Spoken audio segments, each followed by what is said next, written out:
चलो मित्रों, तो आज आप चैप्टर नंबर 3 एनो पार्ट 2 જોઈએ।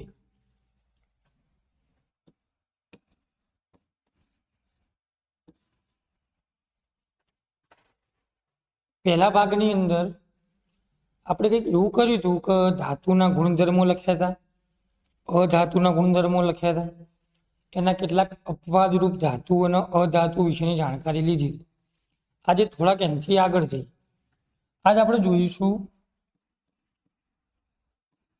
ધાતુની બધી રાસાયણિક પ્રક્રિયાઓ, એટલે કે ધાતુ કેવા પ્રકારના રાસાયણિક ગુણધર્મો ધરાવતું હશે।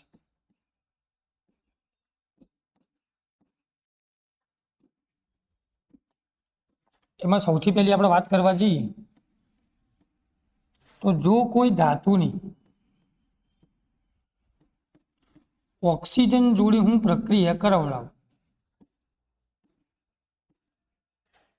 તો નિપજ સ્વરૂપે મને ધાતુના ઓક્સાઇડ મળે। શું મળે લે?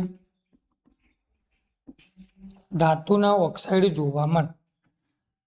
માની લો ઉદાહરણ તરીકે હું એવું લઉં કે મારી જોડે એક Mg નામની ધાતુ હ, એની હું કોઈ ઓક્સિજન જોડે પ્રક્રિયા કરાવડાવું તો મને મળશે MgO, અને આને આપણે કહીશું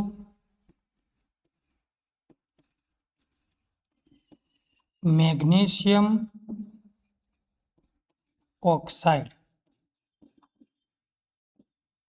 આપણે ઉપર શું લખ્યું છે? ધાતુ ઓક્સિજન જોડે પ્રક્રિયા કરે, શું મળે? ધાતુના ઓક્સાઇડ। નીચે આપણે ઉદાહરણ લખેલું, બીજું ઉદાહરણ લખવું તો આપણે લખી શકીએ કોપરની ઓક્સિજન જોડે પ્રક્રિયા, એટલે કોપર એક ધાતુ, એની ઓક્સિજન જોડે પ્રક્રિયા, તો આપણને મળશે કોપરના ઓક્સાઇડ। ઉપર લખ્યું જ છે આપણે આવું। જો હું કોઈ ધાતુની ઓક્સિજન જોડે પ્રક્રિયા કરાવડાવું તો મને આ ધાતુના ઓક્સાઇડ જોવા મળે।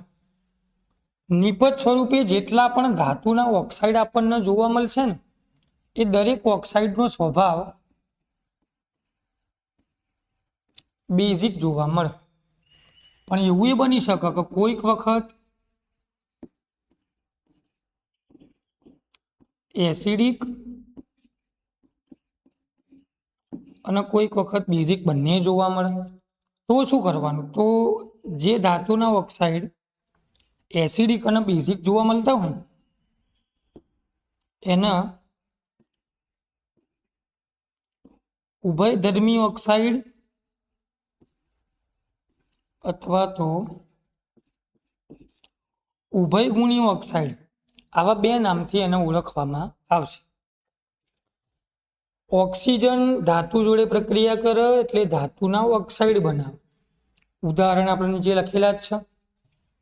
ધાતુના ઓક્સાઇડ બેઝિક સ્વભાવે ધરાવે, એસિડિક અને બેઝિક બંને સ્વભાવ ધરાવે। જો આવા બંને પ્રકારના સ્વભાવ ધરાવતા હોય તો એને ઉભયધર્મી અથવા તો ઉભયગુણી ઓક્સાઇડ તરીકે ઓળખવામાં। આ ઉભયગુણી ઓક્સાઇડ શું? ઉભયગુણી ઓક્સાઇડ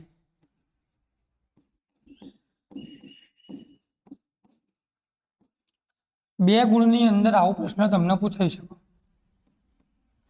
તો ઉભયગુણી ઓક્સાઇડ એટલે શું? ઉદાહરણ આપીને સમજાવ તો લખવાનું ધાતુના એવા ઓક્સાઇડ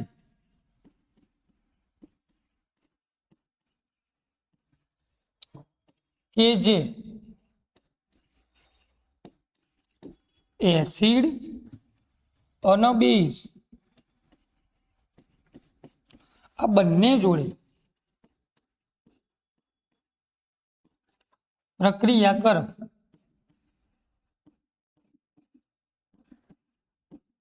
પ્રક્રિયા કરીને પાછું એટલી કરવાની નહીં લે, ક્ષાર અને પાણી પાછું નિપજમાં આપવાનું। ધાતુના એવા ઓક્સાઇડ એસિડ અને બેઝ બંને જોડે પ્રક્રિયા કરે અને ક્ષાર અને પાણી આપે તો એને ઉભયગુણી ઓક્સાઇડ તરીકે ઓળખવામાં આવે. એના ઉદાહરણ લખવું હોય તો આપણે આવું લખી શકીએ અને આ તમને 2 માર્ક્સની અંદર પૂછાશે. હું કોઈ ધાતુ લઈ લઉં એલ્યુમિનિયમ અને એના ઓક્સાઇડ એટલે એલ્યુમિનિયમના ઓક્સાઇડ. એની હું કોઈ એસિડ જોડે પ્રક્રિયા કરાવડાવું અને આના આ જ ધાતુ લઈ લઉં એટલે એલ્યુમિનિયમના ઓક્સાઇડ.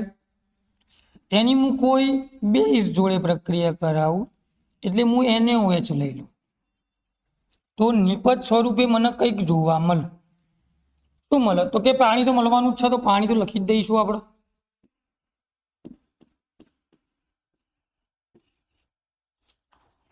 આપણને મળશે ક્ષાર, તો અહીંયા મળશે આપણને એલ્યુમિનિયમના ક્ષાર, જેને કહેવાય AlCl3.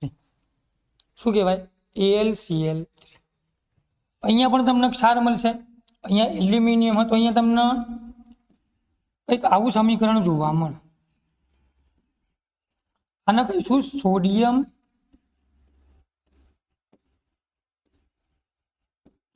એલ્યુમિનેટ.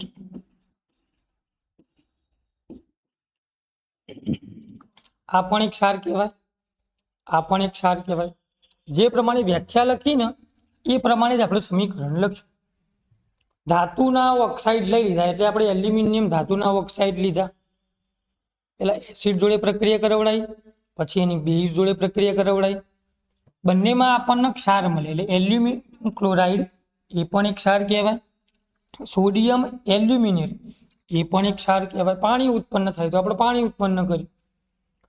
જે લખેલી પ્રક્રિયા છે એ અસંતુલિત એટલે આપણે સંતુલિત એને કરવી જ પડે. સંતુલિત કરવા માટે આ બાજુ એલ્યુમિનિયમ 2 હતો, મારે ગમે તે કરીને આ બાજુ 2 એલ્યુમિનિયમ કરવા પડે. આ બધું કરવા જતાં ક્લોરીન 6 થઈ જાય તો મારે અહીંયા 6 ગળો લખવો પડે. હાઇડ્રોજન બદલાઈ જાય, અહીંયા 2 જ છે તો અહીંયા તગડો લખવો પડે. હવે નીચે આ ઉપરવાળી પ્રક્રિયા હવે એક્ઝેક્ટ સંતુલિત થઈ. એવું ને એવું નીચેની પ્રક્રિયા તમને આપેલી.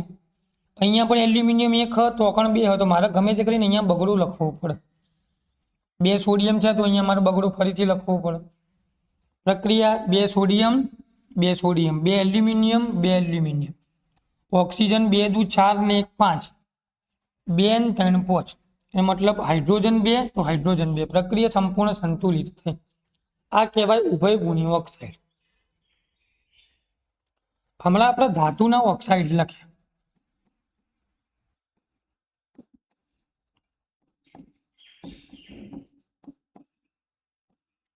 હવે ધાતુના જો ઓક્સાઇડ તમને જોવા મળે ને તો એ પાણીમાં અદ્રાવ્ય હોય મોટા ભાગના. મોટે ભાગે તમે જુઓ ને તો દરેક ધાતુના ઓક્સાઇડ પાણીમાં અદ્રાવ્ય જોવા મળે. પણ અમુક એવા હ જે પાણીમાં શું થઈ જાય તો કે દ્રાવ્ય થઈ જાય. કોણ દ્રાવ્ય થાય એનું ઉદાહરણ આપો. અદ્રાવ્ય થાય તો આપણા ક્ષાર સ્વરૂપે તમને મળી જાય.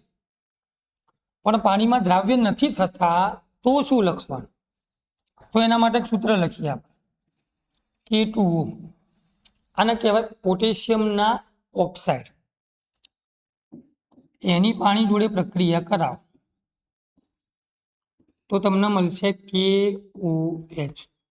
આને કહેવાય પોટેશિયમ હાઇડ્રોક્સાઇડ.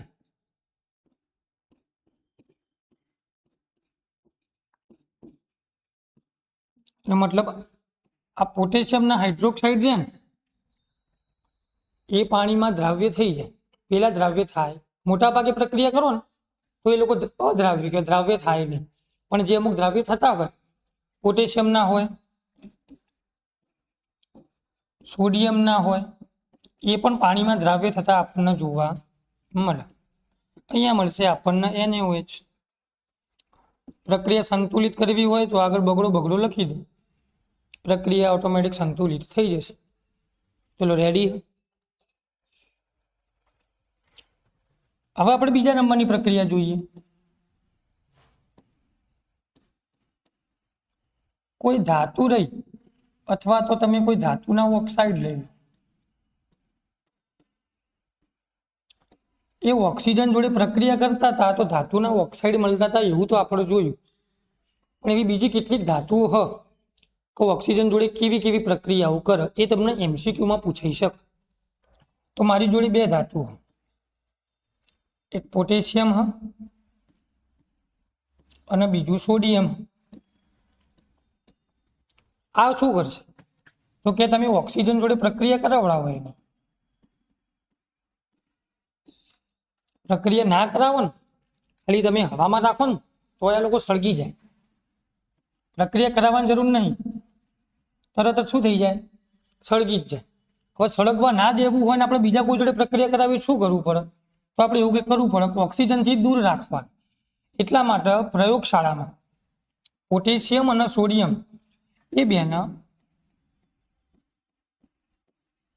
24 કલાક ભાઈ કેરોસીનમાં જ રાખવામાં આવે. જો ના રાખો ને તો બહાર આવે તો હવાની હાજરીમાં સળગી જાય, એટલે ઓક્સિજન મળે તરત ભડકો થાય. અને એવું ના થવા દેવું હોય તો એને કેરોસીનમાં પૂરી રાખવાના. એટલે પોટેશિયમ અને સોડિયમ બે એવી ધાતુ હ કે જેને આપણે કેરોસીનમાં જ રાખવી પડે. બીજી આપણા જોડે અલગ અલગ ધાતુઓ હ, મેગ્નેશિયમ હ, એલ્યુમિનિયમ હ, આયર્ન હ, પીબી હ. હવે આ બધા રહ્યા ને ઓક્સિજન જોડે પ્રક્રિયા કરે જ છે. પ્રક્રિયા કરે ને એટલે એક સ્તર બનાવે જેને કહેવાય ઓક્સાઇડનું પાતળું સ્તર. હમણાં આપણે પ્રક્રિયા જોઈ કોપરના ઓક્સાઇડ બન્યા હતા એવી.